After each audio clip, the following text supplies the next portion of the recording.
Hi everyone, welcome to the Northeast EVs cars, cheap cars in the Northeast series. So I'm doing cars under £15,000 today, so hopefully we'll see some new models that we've not seen before, some old favourites in some newer and longer range specs perhaps.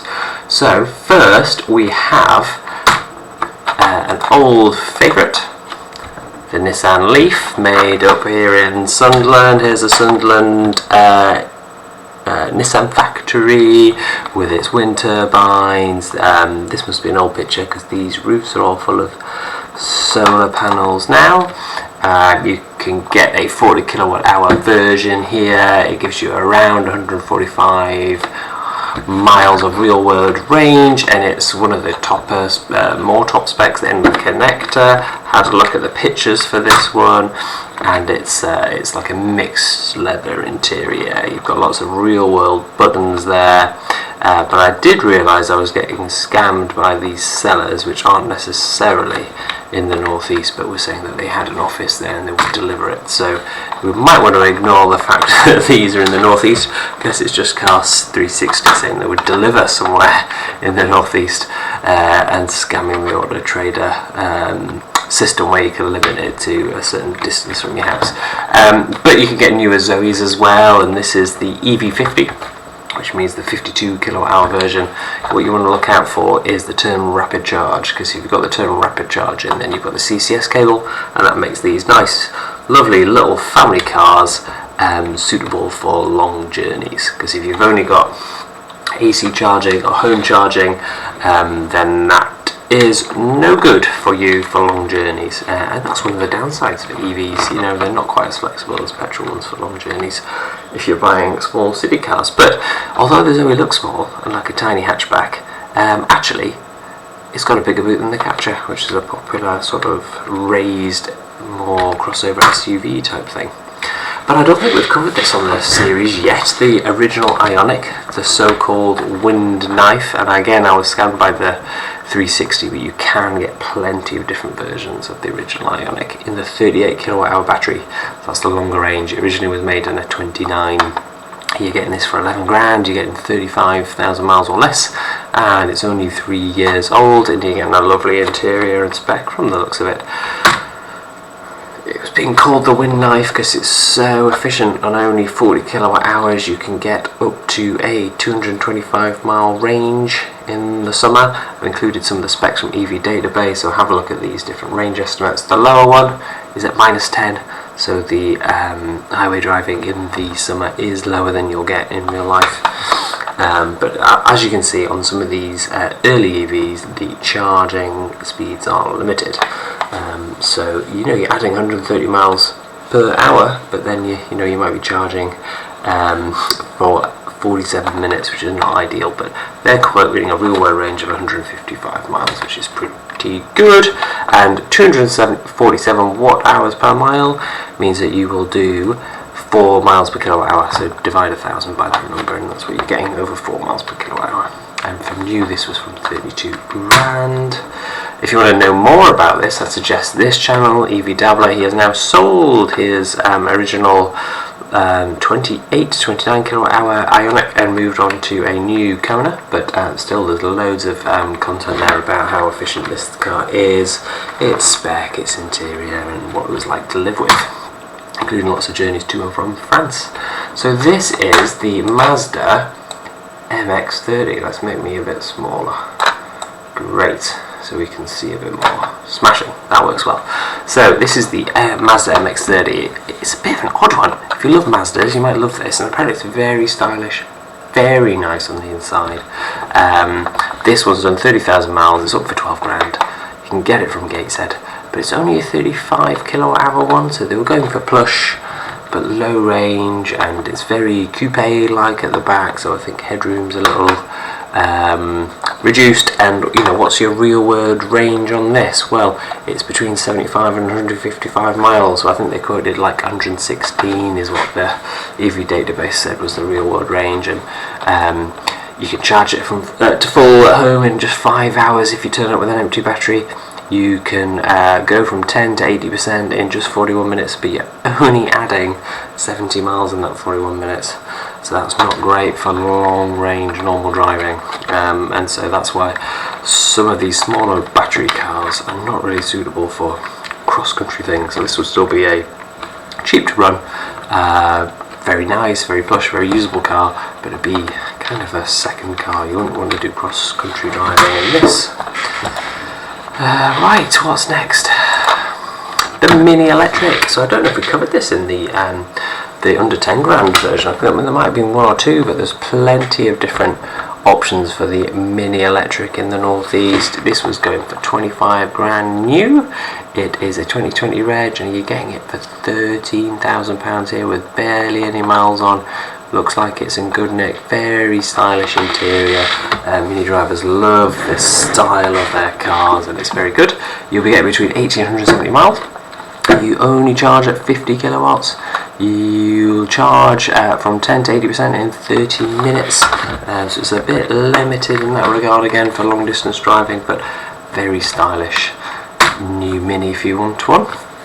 Again, maybe as a second car in the family if someone's doing shorter commutes. Right, this is my mum's car, not the actual model, but the MG5. In fact, this is the lower range version. So this one's available in Ashington.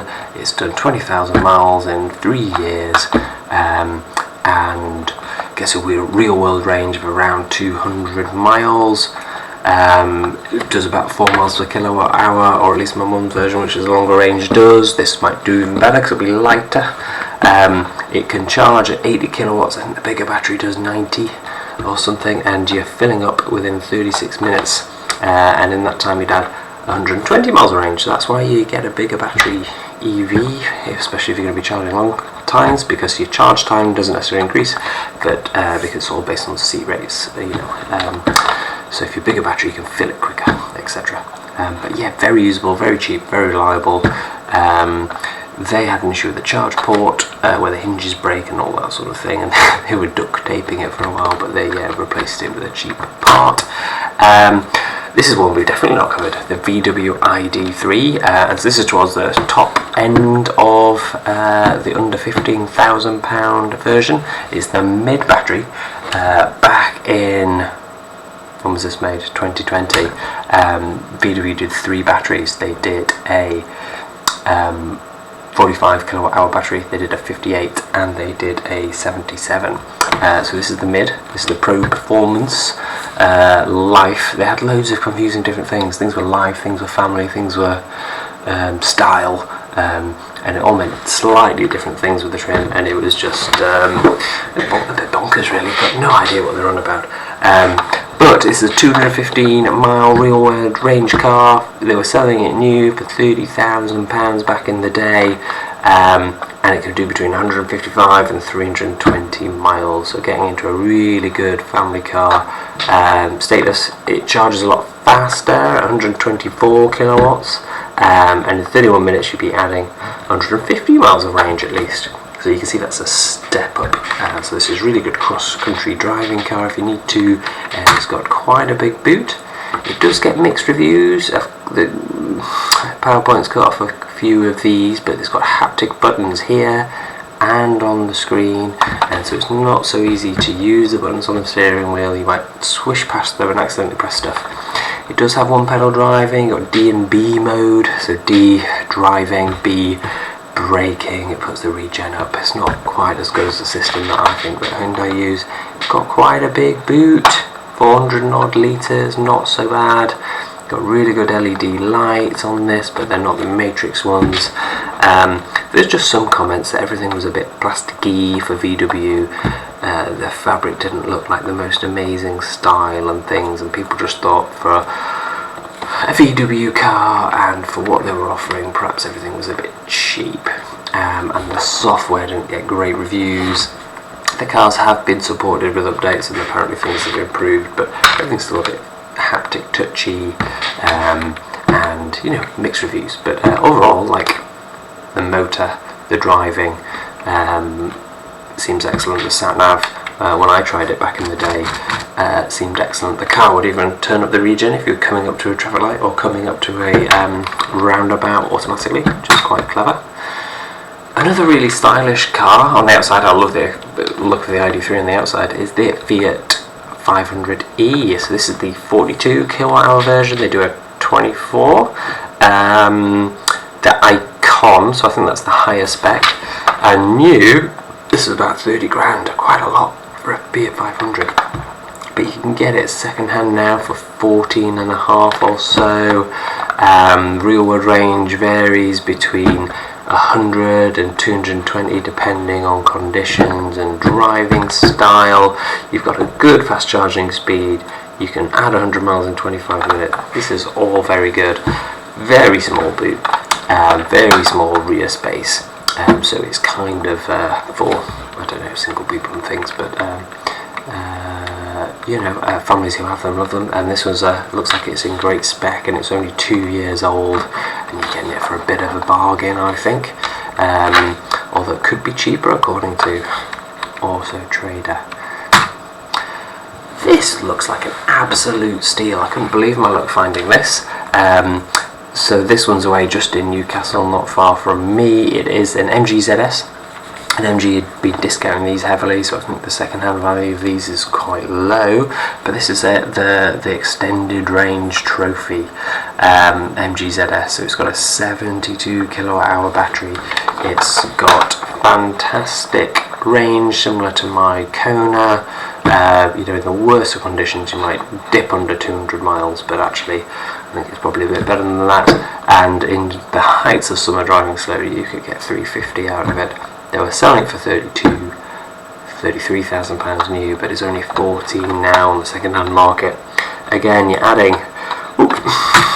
adding within 37 minutes, you're adding 160 miles of range. That's not bad with a 94 kilowatt peak charging. Your average from 10 to 80 is 82. That's not a bad curve, is it? So pretty interesting, lovely red colour. So if you wanted a SUV, you wanted a bit more space in the back, this might be a good cheap option. The E2008, 165 miles of real world range is claimed. Again, this was sort of 32 grand new. It's got a much smaller battery at 32,000 miles. It's going up for 32,000 pounds. It's going for 15 now after only 2 years. It's got a much lower range. You're paying the same as the MG. This might be sort of brand familiarity for people. Don't want a Chinese car with a British badge. You're paying more for a smaller battery here with less range. So the MG would get 350 in the summer. This is only going to get 250, etc. The peak charging speed's a bit faster, but you're adding a little bit less range in 26 minutes. Gets good reviews, nice looking interior for a Peugeot, and a lovely red colour as well. And that is it, everyone.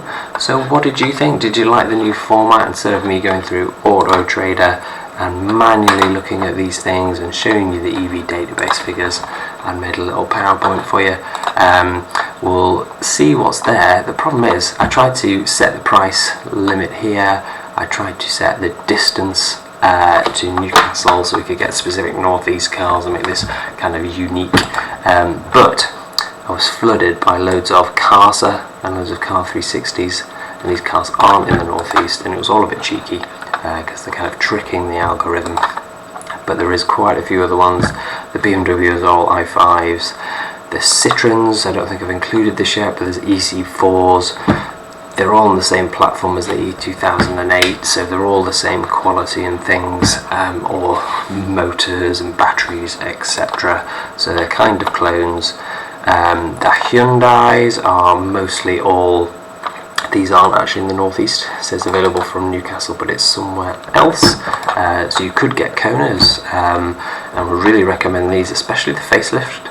The premiums come with LEDs as standard, and my brother's got one now, and I know that the headlights on it are fantastic. You might know that I'm not a huge fan of my headlights and tried to upgrade them to LEDs, but technically that's cheeky.